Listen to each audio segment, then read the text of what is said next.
Hi Aries, welcome to your January 2020 tarot reading. It's Rena here, so let me take my, gotta move this over here so I can look at my new spread that I've created. So I'm going to lay out the spread that I've created since it's a new decade. God, it's so funny. I got that for another sign. I can't remember which sign it was. I've been getting some of the same cards. It's kind of weird.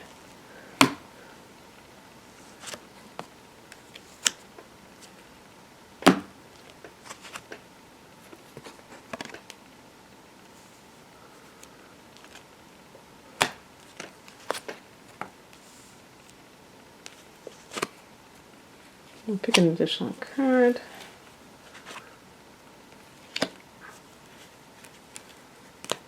These two, they're both fives. I'm going to pick an additional one. Okay, there we go. Because they have kind of, not that they have, you know, the same meanings, but kind of similar. And I want to get something that illustrates the progression rather than talking about the problem. Now, I'm trying to think astrologically how this may be, why this may be playing out in a certain way. You know, it's interesting because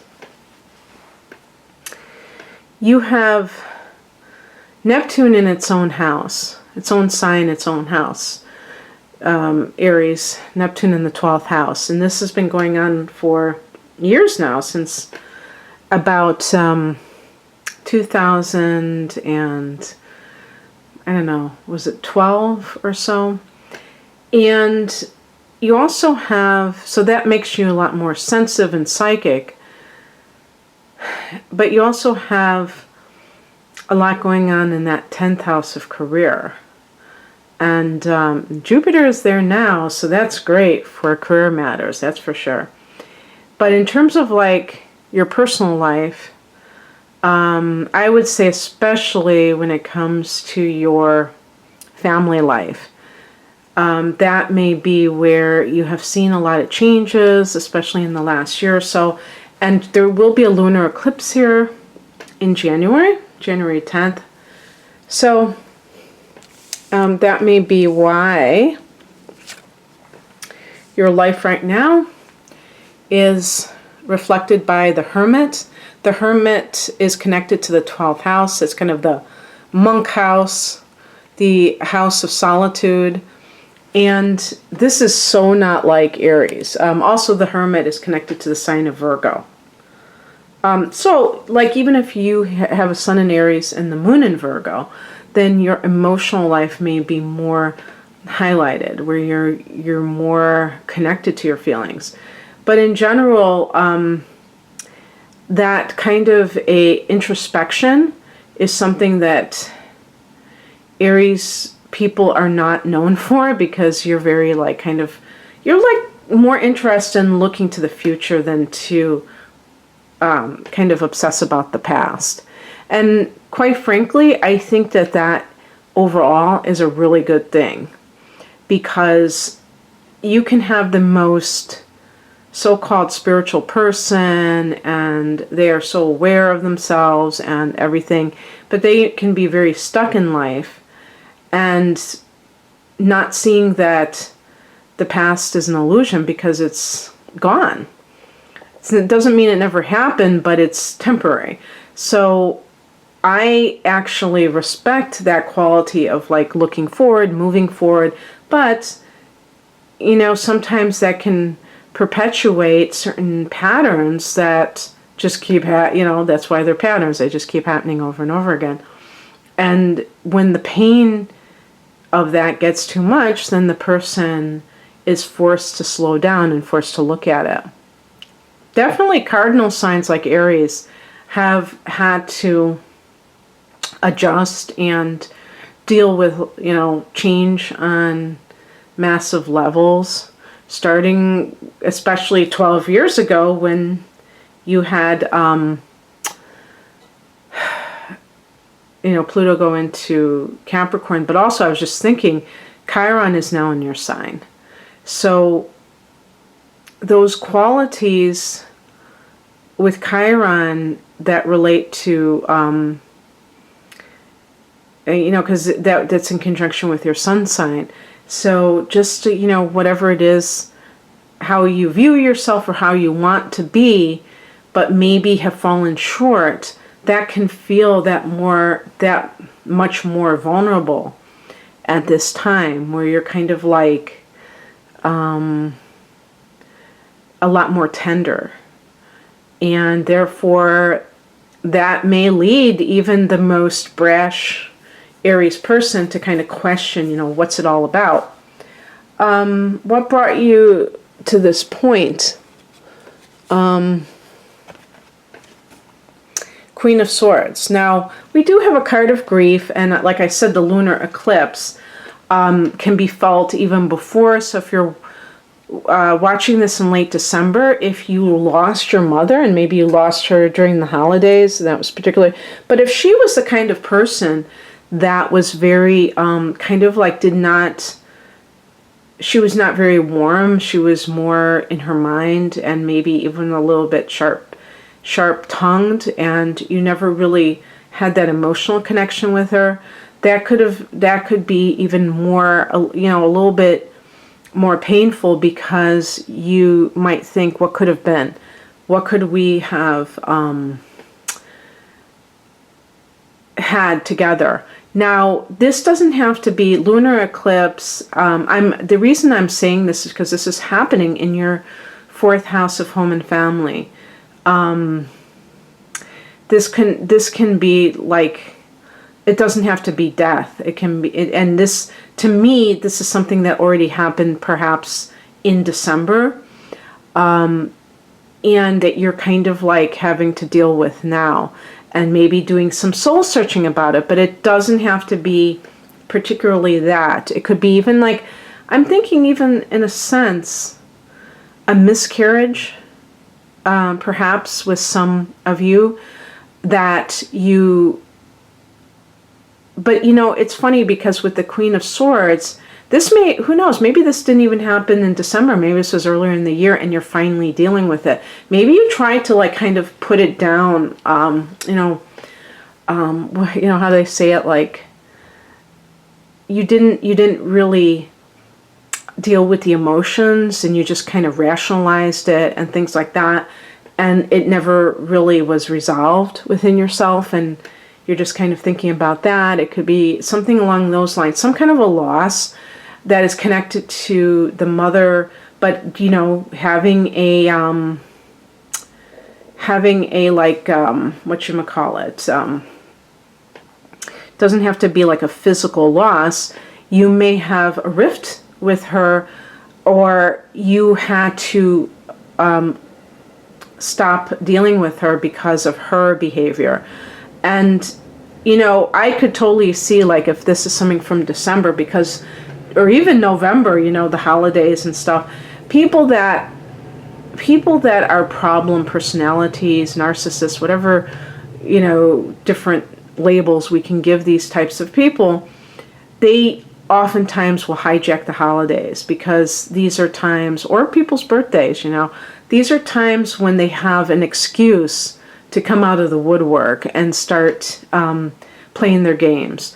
So the Queen of Swords, if this is a facet of you, Aries, this may have taken a lot of guts for you to do, where you had to like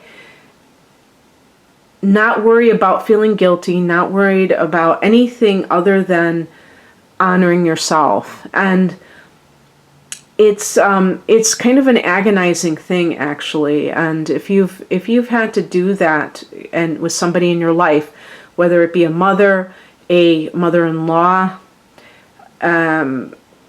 or a partner that you just could not see eye to eye with, or they're just creating problems for you, then that is how it is. And I just want to say that, Aries, I have done probably, I think this is the fifth reading for January that I've done. And the other readings were more about work matters for the most part, and they were more upbeat. This one is a little bit more introspective, and the Hermit card kind of set the tone. I really wish that I could just be kind of more light and, not so heavy emotionally. But it is what it is because of the cards that I pulled. Because this is, like I said, this is like what you can expect in January, or, like what you're going to go through. And this is the grieving process. Now, one thing I want to state is that this doesn't mean that you're going to be just in a state of grief during the whole month. But it means that this is going to be a priority of yours in order to move forward, because perhaps you have been very active and you've been doing a lot of things, but you have been avoiding really just accepting this loss, and that has kept you in a kind of a state of not resolving something that needed to be resolved. And this is kind of like going along with that, because this is the challenge card. The Two of Swords can be that you have to make some kind of a choice. But whether or not you can make that choice very easily is a different story, because there may be mitigating factors. There may be like kind of contradictory things. Maybe if you are thinking about leaving a relationship, and not just like a romantic relationship, but ending a relationship with a parent, you're deciding, should I just like be low contact with them and at least, check on them, see how they're doing once a month or something like that. And you may decide that you're going to go that way. But if you've already tried that and they just, even if it's once a month, they take their pot shots at you and it really affects you, and you have found that it is a very negative, that triggers negative behaviors or feelings within you, and you just can't, it just feels like really,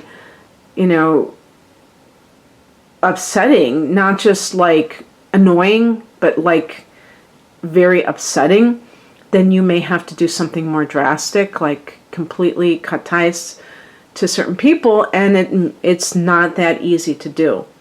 And again, this is coming on the aftermath of the holidays, so there may have been an incident that was kind of the straw that broke the camel's back, if you will.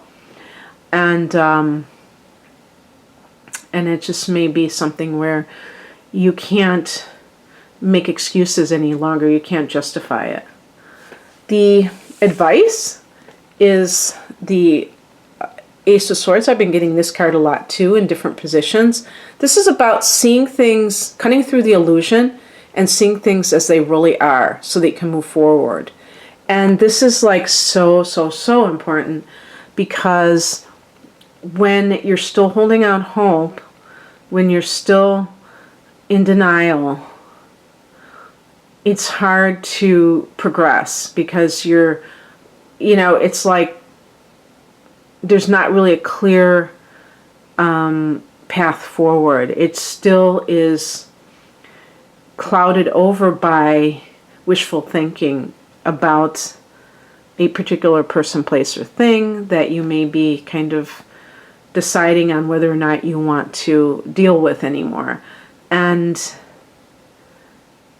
it's so much better when people are able to like see the situation in a realistic way and say, for instance, let's say this is dealing with a mother-in-law. Maybe it's not your mother, and it's like, do I deal with my partner being, because my partner isn't supporting me. They refuse to take my side. And, I was just thinking how in the Bible it says that you have to, this is a good time to quote the Bible, that you're supposed to, for a man to choose his family over his, family of origin, his current family. But, and I was also thinking, how many Aries are with a Cancer person where this is the problem? And whoever it is, I'm using the example of a mother-in-law because you might say, how can I leave this relationship?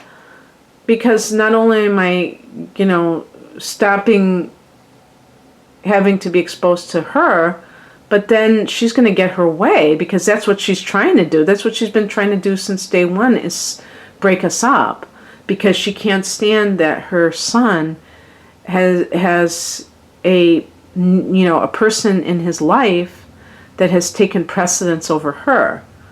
And that's a lot of times exactly what is going on. And once you see that clearly, you're freed. You're freed from the illusion. However, the real thing that you would have to see clearly, sorry about that train, it sounds very, very loud.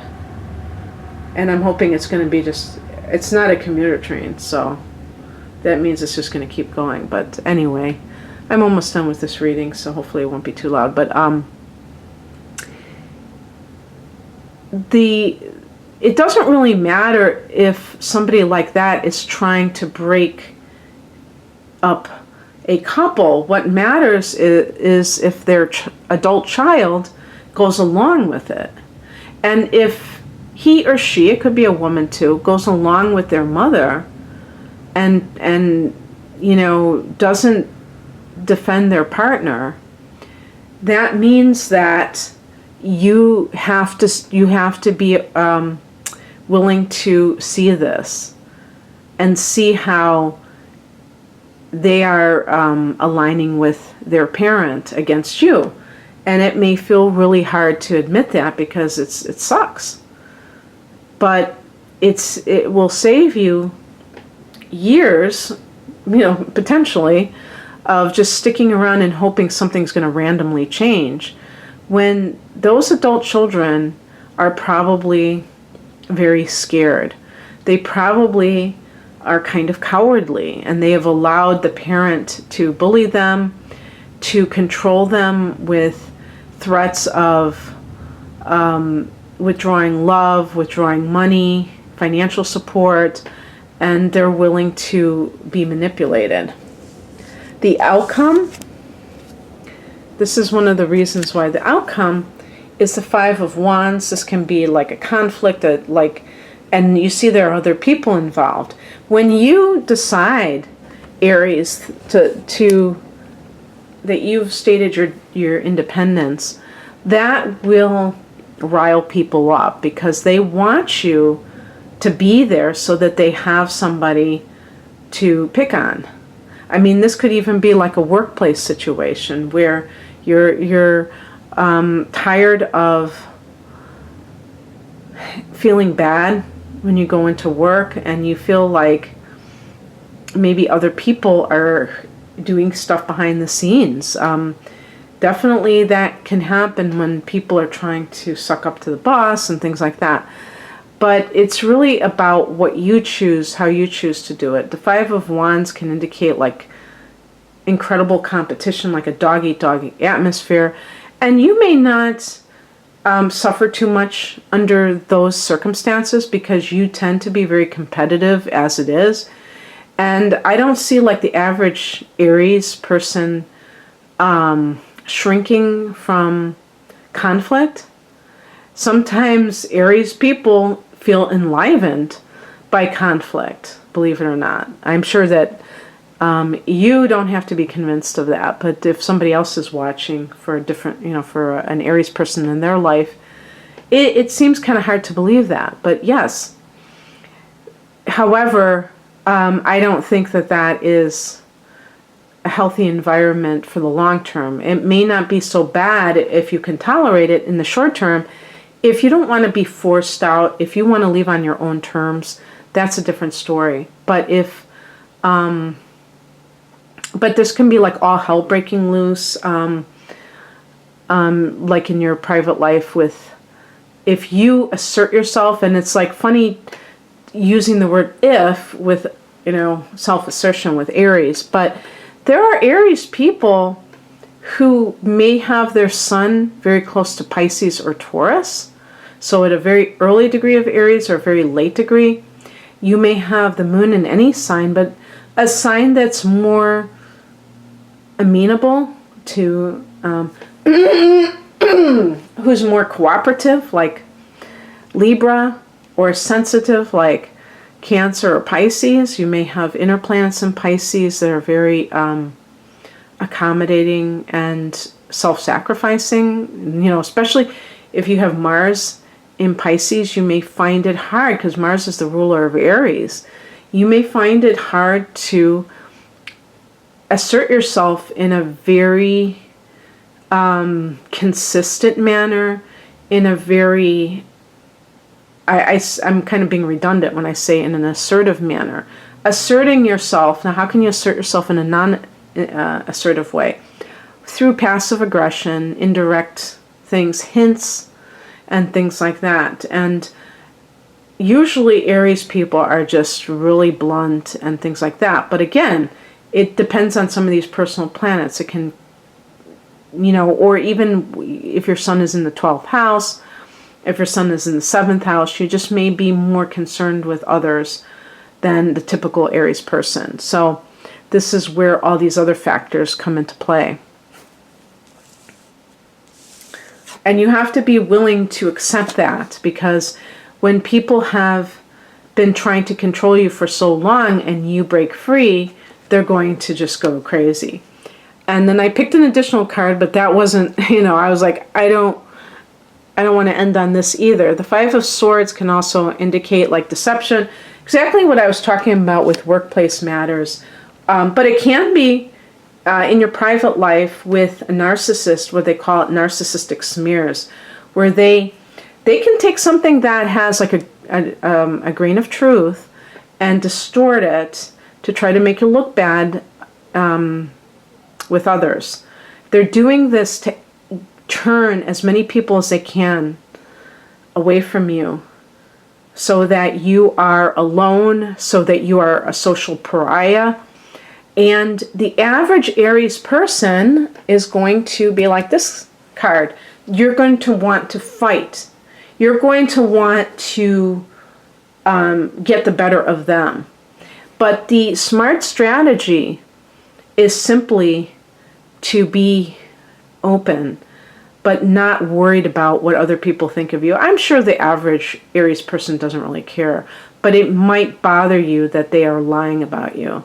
That might be the one thing that is really infuriating. But if somebody comes up to you and repeats the lie, you say, no, that's actually not true. This is what happened. You don't get into personal, you don't call names with those people. You don't give anybody any ammo, because even people that come up to you, they could be flying monkeys. They can be people who are trying to gauge your response so they can go and run and tell the narcissist, oh, he is really like upset right now. She is really hurt.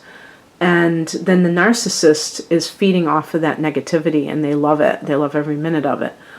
Hold your head up high. Be the bigger person, because if you react in a classy way, eventually some of those people that are, asking you questions or telling you what's going on with what the narcissist is saying, are going to see the contrast. They're going to see how you carry yourself versus how that person carries themselves. If you're kind of like the narcissist and you just go to the bottom of the barrel, they may question who is really the villain and think that you possibly are. So you want to give as good an impression about your temperament, your nature as possible, so that there's no question about who's the one who's lying.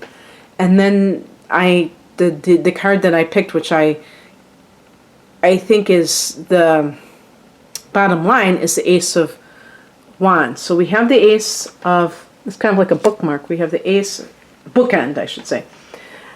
The Ace of Swords is being able to progress through seeing things as they are. The Ace of Wands is beginning to act.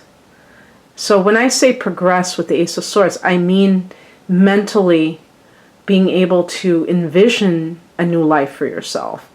The Ace of Wands is taking action on that new life and embracing it enthusiastically, knowing that this is exactly where you need to be, that you don't need to be anywhere else. And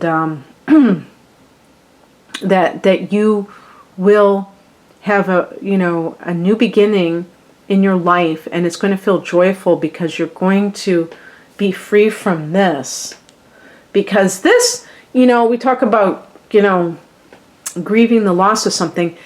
This is, to me, from the other cards, it's suggesting that's a long time coming. That you may have been unwilling to go there for a long time, and now it's safe to grieve. Because, you know that that you want to move forward in your life. Okay, Aries, that's what I have for you. I hope that this resonated on some level. If you'd like a private reading, the link is below to my website, rainandmoonastrology.com. Take care. Bye.